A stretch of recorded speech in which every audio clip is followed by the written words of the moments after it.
জননী জন্মভূমি, কবি সুভাষ মুখোপাধ্যায়।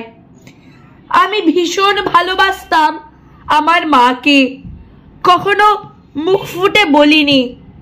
টিফিনের পয়সা বাঁচিয়ে কখনো কখনো কিনে আনতাম কমলা লেবু। শুয়ে শুয়ে মার চোখ জলে ভরে উঠত।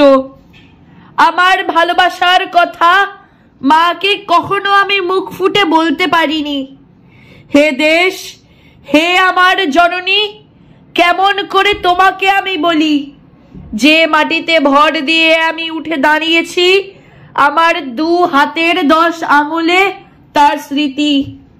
আমি যা কিছু স্পর্শ করি সেখানেই হে জননী তুমি।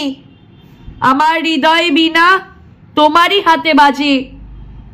হে জননী, আমরা ভয় পাইনি।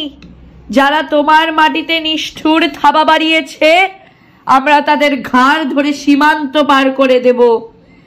আমরা জীবনকে নিজের মতো করে সাজাচ্ছিলাম, আমরা সাজাতে থাকব। হে জননী, আমরা ভয় পাইনি। যজ্ঞে বিঘ্ন ঘটেছে বলে আমরা বিরক্ত। মুখ বন্ধ করে অক্লান্ত হাতে হে জননী আমরা ভালোবাসার কথা বলে যাব।